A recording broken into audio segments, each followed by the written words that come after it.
मैं जिनेश विकास आप सबों को एक नए वीडियो के साथ आप सबों को स्वागत। क्या आप जानते हैं कि बॉलीवुड फिल्म थ्री इडियट्स के मशहूर किरदार फुनसुक वांगडू की प्रेरणा एक असली इंसान से ली गई थी। उनका नाम है सोनम वांगचुक। आज हम बात करेंगे सोनम वांगचुक की। आज हम जानेंगे कि एक छोटे से लद्दाखी गांव का लड़का कैसे दुनिया का मशहूर इंजीनियर, शिक्षाविद, शिक्षा सुधारक, पर्यावरणविद और सामाजिक कार्यकर्ता बना। आइए शुरू करते हैं। सबसे पहले उनकी हम बचपन की कहानी की बात करें साथियों। सोनम वांगचुक का जन्म 1 सितंबर 1966 को लद्दाख के उलईपेट गांव में हुआ था और उस गांव में स्कूल नहीं था। उस समय उनके गांव में स्कूल नहीं था, इसलिए वे लगभग 9 साल की उम्र तक स्कूल नहीं जा सके। उनकी शुरुआती जो पढ़ाई उनकी मां ने घर पर कराई।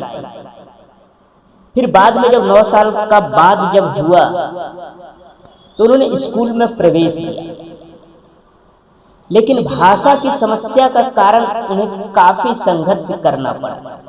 उन्हें भाषा की जो समस्या है उनके साथ बहुत दिक्कतें थी।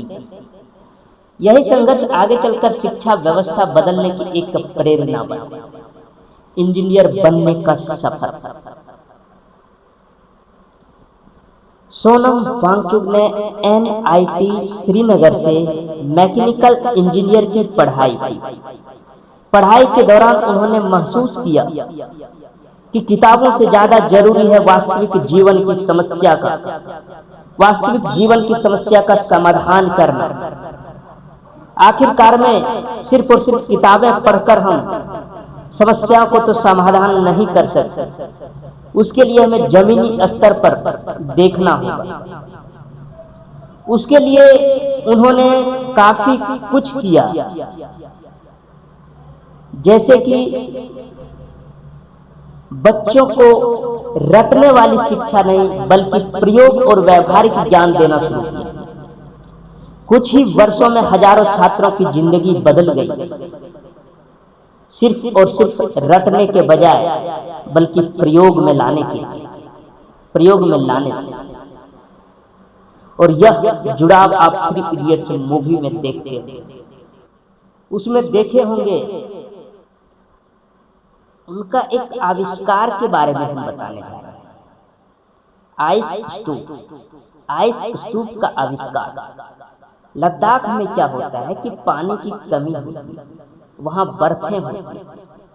तो पानी की कमी दूर करने के लिए उन्होंने आइस स्तूप तकनीकी का विकसित किया। इस तकनीकी में सर्दियों का पानी बर्फ के बड़े बड़े स्तूप के रूप में जमा किया जाता है, जो गर्मियों में धीरे धीरे पिघलकर खेती के लिए, पशुओं को पानी पीने के लिए वह उपयोग में लाया जाता है। और इस उपलब्धि के लिए उसे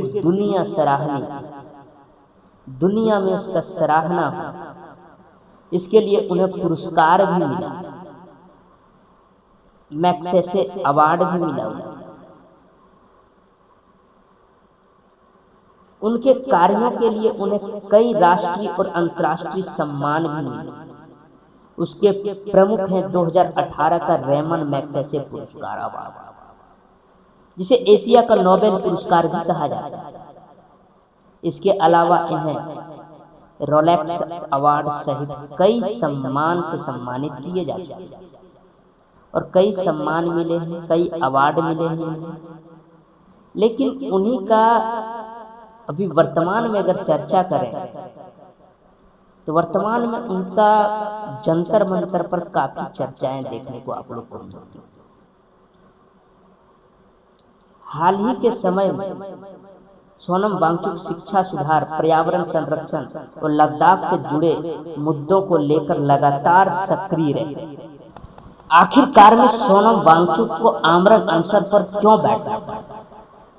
सोनम वांगचुक लंबे समय से शिक्षा और पर्यावरण से जुड़े मुद्दों पर आवाज उठाते रहे, लेकिन 28 जून 2026 को उन्होंने आमरण अनशन पर दिल्ली के जंतर मंतर में आमरण अनशन पर बैठा। उनका कहना था कि देश की शिक्षा व्यवस्था में पारदर्शिता, जवाबदेही होनी चाहिए।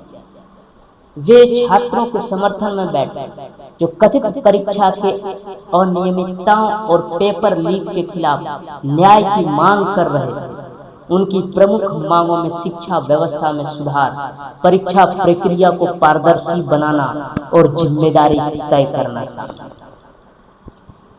अब जैसे जैसे अनशन आगे बढ़ा, उनकी तबीयत लगातार बिगड़ने लगी। करीब 21 दिनों तक भोजन न करने के कारण उनका वजन काफी घट गया। 21 दिनों तक आमरण अनशन पर बैठे रहे और डॉक्टरों ने स्वास्थ्य को लेकर गंभीर चिंता जताई।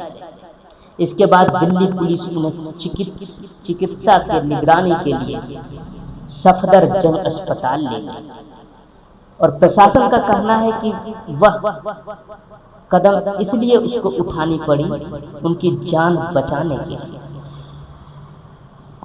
जबकि उनके समर्थकों ने इसे जबरन हटाए जाने का कार्यवाही बताया।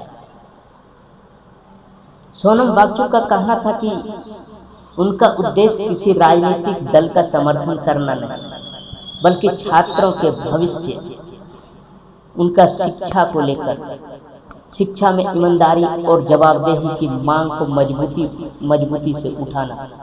उनका यह आंदोलन पूरे देश में चर्चा का विषय बन गया है और बड़ी संख्या में छात्र, सामाजिक कार्यकर्ता और कई सार्वजनिक हस्तियां उनके समर्थन में सामने आई। आप देखते रहिए हमारे साथ, हम नई अपडेट को आसान भाषा में आप लोगों के पास लाने का प्रयास करेंगे।